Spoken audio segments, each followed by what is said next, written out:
Hello everyone, welcome back to Paradise on Pennies. Hey, today I just want to talk to you guys about the budget again.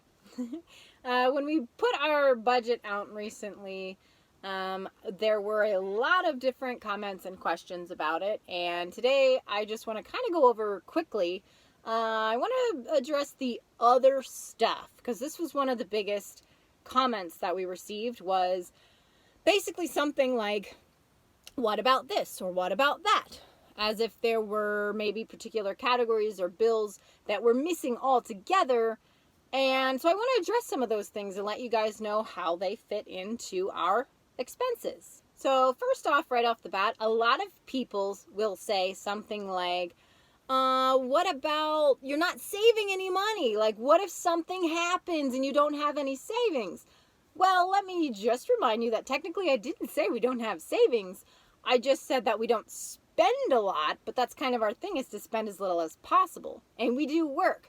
So whenever we have a good year and we don't have a lot of extra expenditures, any money that we make from working that comes in above our expenses, which are really low, so it doesn't really take that much to get revenue above the expenses. And any of that we put into savings. Like you guys know, that have been watching us and following us and understand what this channel is really about, is we're all about being frugal, and we're all about, we don't go shopping, we don't really spend on anything extra really. So all the extra money above the necessities goes into savings. Okay, here's another one. What about shoes and clothes and stuff we need to buy throughout the year? Well, again, we're pretty frugal, and so that stuff is kept at quite a minimum. For the most part, shoes, especially for me, pretty easy to find at thrift stores, and I have gotten shoes at thrift stores for a couple bucks that were decent shoes. We just kind of, if it's a rainy day or something, sometimes we'll go into a thrift store and we'll look for good women's hiking shoes or whatever, some sort of shoe that I can wear.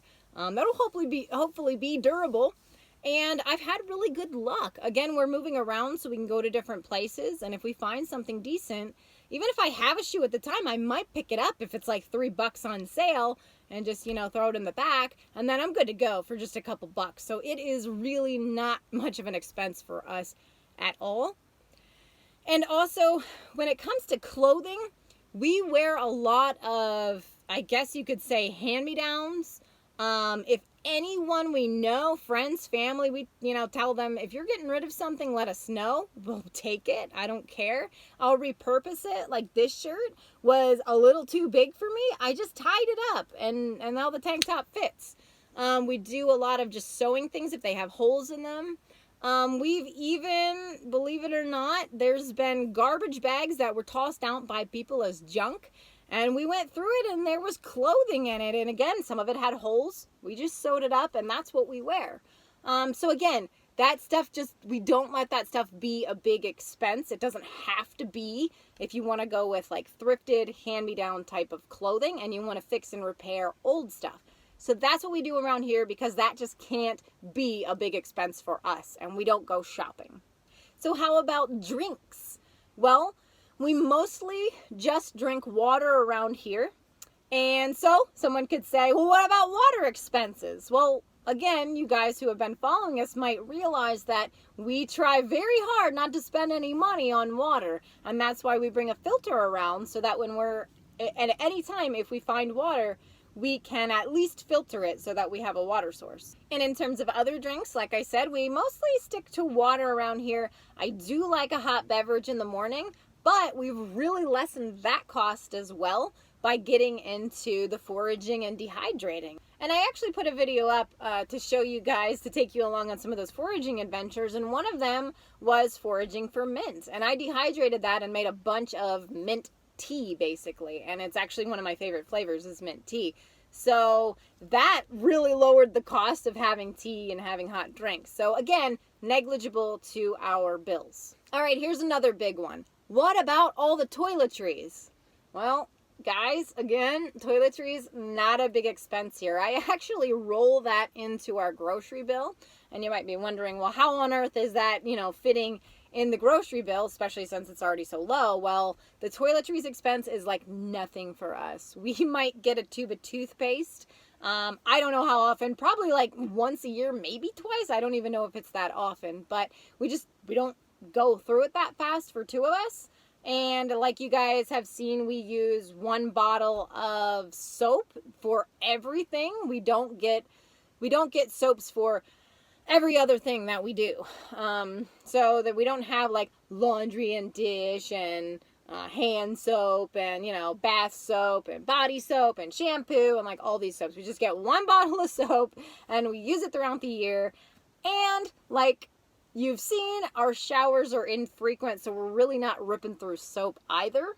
A lot of the times we're fine with just rinsing off ourselves, even rinsing and wiping off our dishes.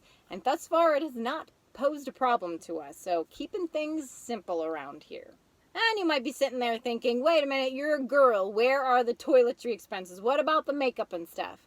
Well, guys, I don't wear makeup. I left that go some time ago because I just decided I didn't want to have to wear that kind of stuff. And I wanted to be authentic and wanted authentic friends. I also didn't like the sounds of some of the things the industry did and the chemicals and the testing and all that. So I got rid of it. So I don't wear any makeup. So I don't have that expense either. And again, we don't have there's a huge list of things that could go into this. Hair dyes, like smelly things, like air fresheners, all these extra things that you might buy. We don't buy them. Okay, what about heating and cooling? We don't heat and cool around here. We migrate with the weather, and when it gets bad and we're stuck in it, we just kind of deal. Doesn't happen that often because we do migrate with the weather, and so we try to stay in pretty good temperatures and conditions if we can. But worst case scenario, we get a little rain, we get a little cold, we get a little extra heat sometimes. But it's doable, right? I mean, we can deal with some variation. It's actually kind of fun having to kind of deal with the elements. I mean, like we feel more a part of the natural flow of things. So yeah, no heating or cooling of any kind here. And we also, we say we're off-grid because we are totally off-grid, but in that we also, no, we do not have power ever at all. We don't have a generator that we run when we're boondocking. So there's no extra fuel costs there. And as far as lighting, we do have the little fold-out solar panel that we use to charge our phone. And we use that to also charge a little set of solar lights. So we can charge those during the day and we'll get a little bit of lighting at night. So if we need lighting, we have that as an option. Again, we don't really need to be plugged into anything for that. But for the most part, we also kind of live a lifestyle that's pretty in pattern with the sun cycle. So we wake up with the sun and go to bed with the sun in most cases. In the winter, it gets dark earlier, so we'll find ourselves using the lighting just a bit more to maybe stay up a little longer and read a book or something like that. All right, what about fun and hobbies and entrance fees and, things for entertainment purposes? Zero. We don't spend anything on our entertainment. Our fun includes hiking, doesn't cost us anything. I guess it could if you were going to places like popular trailheads, national parks, places that require entrance fees, maybe state parks too. But we basically avoid that because, again, we don't want it in our budget. We pinch pennies around here, and it makes a difference at the end of the year, as you've seen with our budget video. These things do add up, so play the numbers game and you'll see what I mean. But I'll be showing you guys what I mean here as well. But we did do a number of national parks when we first started off. They are awesome places. I mean, the natural landscapes are incredible, and many of them are worth seeing and experiencing. But since then, we don't go back to them because they are crowded and can be expensive. We do a lot of stuff outside of the parks now. We found some really great places we love that don't cost us any money. So that's what we stick to at this point. And even though we did do the national parks at the beginning, I actually got a park pass for free through my work to start off with. So even that was free. What about laundry? Well, guys, we actually don't spend any money on laundry. I think over all the years we've been on the road, I think did that once because the dog puked in the bed. So we went to a laundromat to to take care of that. And that's probably our only laundry expense since we've been on the road.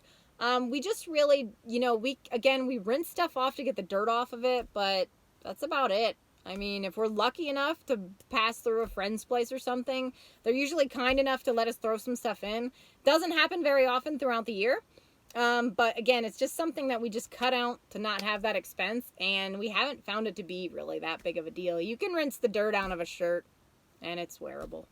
And fun side story to that experience anyway, we found that when we broke down and finally went to the laundromat and put a few things in there, that since the stuff was actually dirty, actually soiled, it kind of just like wrung the dirt out and then re-soaked the stuff with the dirt elsewhere. So I feel like if the stuff's actually dirty, it doesn't even clean it. So again, another reason why we don't want that expenditure. So how about those campground fees? Where are they at? Well, guys, we are definitely boondocking all the time. We never have spent money on camping since we've been on the road. We stay solely on 3 public land locations, and sometimes we've stayed in town when we need to, but point is, it's zero for our budget. And someone even asked us about streaming services. Nope, we don't have that either. Some other things that people might be wondering. What about with the phone bill? It's so low. How does that cover a hotspot? We don't hotspot. What about other things we do for fun, like reading books? How do we afford all those books? Well, we get them all at thrift stores, and honestly, we usually go around and find quarters on the street, put them in a little bag, and then once we have money in the bag, we walk into the thrift store and use that money and buy a book for 50 cents or something like that. So again, negligible expense. And another really big category that people usually ask about or think is missing is stuff like just general shopping and going out to eat. And stuff like alcohol. We don't do any of that. We literally don't go out to eat ever. So we have a zero expense there. We don't shop for fun. We don't get like souvenirs and stuff. So all of those are zero as well. Hannah Dog's here to say hi. Come here, Hannah. Sit. Hi. Good boy. Okay, so then there's the whole what if category as well. I'd put the health insurance thing kind of in the what ifs as well, where people just wonder, like, what if this happens? What if that happens? Well, we could literally make a huge list of what ifs. I mean, I could fall down anytime I'm walking. Something could happen to the dog. Something could happen to us. A unicorn could appear. I mean, what if we make a whole list of what ifs? I mean, we can't really prepare for all what ifs. But we can be prepared for some situations. And like I said at the beginning, we try to save where we can and be prepared for that. But by all means, I'm not going to just live in a safe cardboard box and not live my life to the fullest just because something could happen. Because another thing that could happen is I could live my entire life without living my dreams and live in fear of what could happen and end up not living my life at all. And there's, of course, lots of other things, but those are some of the main things. And now you can see how most of those things are zero or really small. So I hope that helps, and I've addressed at least most of the categories that people always wonder about. Like I said, I took these directly from real questions that people have asked, and some people just wonder where the expense is. They think we're missing something, or they just wonder how we keep our bills so low. That's at least a glimpse as to how we do this. We just live as frugal as possible. But like we show and talk about here, there's a reason we do this. And the trade-off is pretty much the ability to live life to the fullest. So we think it's a pretty good trade-off. And that's why this channel exists, is to show everyone that you can live your life to the fullest. You don't have to be a millionaire to start van lifing or whatever rig you choose. And that by doing so and by living frugally, you can actually get a more quality version of life where you can be closer to nature, find yourself, have more authentic relationships, and really spend life living rather than being trapped in the rat race. So that's the reason for the channel, and I hope that's what we're doing. And from some of your great comments, it sounds like we are inspiring some people to go that direction. So that's what makes us happy. So keep the questions coming, comments, and let us know if there's anything else that you want us to talk about here. And I will see you guys next time. If this was helpful, give me a like, If you're new to the channel, please do subscribe. We'll have lots of cool stuff coming out about our alternative lifestyle and living in a small space and how we budget and all that fun stuff coming down the line. So thanks for being here, and I'll see you guys next time. Bye.